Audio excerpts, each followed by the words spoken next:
আসসালামু আলাইকুম। ভিডিওটি ওপেন করার জন্য আপনাকে ধন্যবাদ। আজকে আমি দেখাবো এমএস ওয়ার্ড দিয়ে কিভাবে বক্ররেখা তৈরি করতে হয় বা কার্ভ শেপ তৈরি করতে হয়। তো কার্ভ শেপ বা কার্ভ টেক্সট তৈরি করার জন্য বেশ কিছু ওয়ে আছে। আজকে আমি আপনাদের সবচেয়ে সহজ ওয়ে দেখাবো ইনশাআল্লাহ। তো ভিডিওটি শুরু করার আগে আপনার কাছে একটা রিকোয়েস্ট থাকবে, দয়া করে এই ভিডিওটিতে লাইক করুন। আপনার একটা লাইকের জন্যই আমার চ্যানেলটি সামনের দিকে গ্রো করবে। ওকে, চলুন শুরু করা যাক। তো বন্ধুরা, উপরে আমরা বেশ কিছু লেখা দেখতে পাচ্ছি, ফাইল, হোম, ইনসার্ট। তো আরো অনেকে আছে আর কি। তো আপনারা যে ইনসার্ট আছে, প্রথমে এখানে ক্লিক করবেন। এখানে ক্লিক করার সাথে সাথে আরো কিছু সাব মেনু এখানে শো হচ্ছে। তো একেবারে চলে যাবেন, দেখতে পাচ্ছেন ওয়ার্ড আর্ট নামে একটা অপশন আছে, আপনারা এখানে চলে যাবেন। এখানে চলে যাওয়ার পর দেখতে পাচ্ছি টেক্সটের অনেক ইফেক্ট। আপনার কোন ইফেক্টটা দরকার আপনারা সেই ইফেক্টটা সিলেক্ট করবেন। যেহেতু আমি এটা বক্ররেখা করতে চাই, এই যে মাঝখানে যেটা আছে এটা সাধারণত বক্ররেখা। তো এখানে ক্লিক করবেন। তো আমি এখানে ক্লিক করলাম। এখন আপনার এই টেক্সটটা চেঞ্জ করতে হবে। এখন আমি এটা কেটে দিলাম। এখন আপনার কোন টেক্সট দরকার সেই টেক্সটটা আপনারা এখানে আনবেন। তো যেহেতু আমার একটা টেক্সট আমি এখানে আনতেছি, আমার ইচ্ছা মতো একটা টেক্সট লিখতেছি।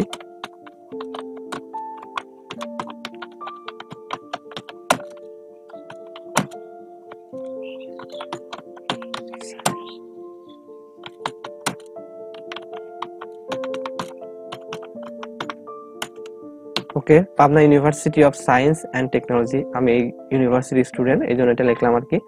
তো আপনাদের ইচ্ছা মতো আপনারা একটা লিখেন। এখন আপনারা ইচ্ছা করলে দেখেন ফন্ট নামে একটা অপশন আছে এখানে।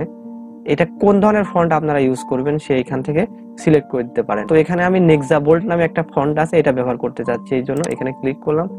নেক্সা বোল্ড ফন্টে আমরা পেয়ে গেছি। এখন এটার উপর ক্লিক করব। তো দেখতে পাচ্ছি এটা আমাদের একটা বোল্ড হয় নাই, এটা সিম্পল ফন্ট আছে। তো আপনারা যদি বোল্ড করতে চান, এটার জন্য যে এখানে বি অপশন আছে, এখানে ক্লিক করবেন, ধরে বির উপর ক্লিক করবেন, বোল্ড হয়ে যাবে। আর যদি ইটালি করতে চান, এখানে ক্লিক করলে এটা ইটালি হয়ে যাবে। তো আপনার যেটা ইচ্ছা সেটা আমি আপাতত ইটালি রাখতেছি, এন্ড ওকেতে ক্লিক করবেন। ওকেতে ক্লিক করার সাথে সাথে কিন্তু এই কার্ভ টেক্সটটা আমাদের কাছে শো হয়েছে। এখন আমরা এটা কি করব, ধরে আস্তে করে টান দিব। যে দেখেন আমি আবার দেখাচ্ছি, যে এখানে একটা বক্স তৈরি হয়েছে না, এই বক্স ধরে আপনারা আস্তে করে টান দিবেন। টান দেওয়ার সাথে সাথে দেখতেন শেপটা কিন্তু আস্তে আস্তে কার্ভ হয়ে যাচ্ছে। দেখতে পাচ্ছেন আমাদের এই শেপটা কার্ভ হয়ে গেছে। তো বন্ধুরা, সাধারণত এভাবে কার্ভ টেক্সট তৈরি করতে হয়। আশা করি আপনি এটা পারবেন। তো বন্ধুরা, আপনারা যদি এখন এই টেক্সটকে মুভ করতে চান, দেখেন আমি যেটা মুভ করতে চাচ্ছি বাট এটা মুভ হচ্ছে না। তো মুভ হওয়ার জন্য আপনারা এই টেক্সটের উপর ডাবল ক্লিক করবেন। দেখেন ডাবল ক্লিক করার পর বেশ কিছু অপশন আসছে। এখানে র‍্যাপ টেক্সট নামে একটা অপশন আছে, এটার উপর ক্লিক করবেন। ক্লিক করার পর বিহাইন্ড টেক্সট নামে একটা অপশন আছে, এখানে ক্লিক করবেন। দেখেন এখন এটা আনার পর কিন্তু একটা সাইন তৈরি হচ্ছে। দেখেন আপনারা ইচ্ছা করলে এখন এটা মুভ করতে পারবেন, যেদিকে ইচ্ছা মুভ করতে পারবেন। তো বন্ধুরা, এভাবে সাধারণত কার্ভ টেক্সট আর বক্ররেখা তৈরি করতে হয় এমএস ওয়ার্ড দিয়ে। আশা করি আপনি পারবেন।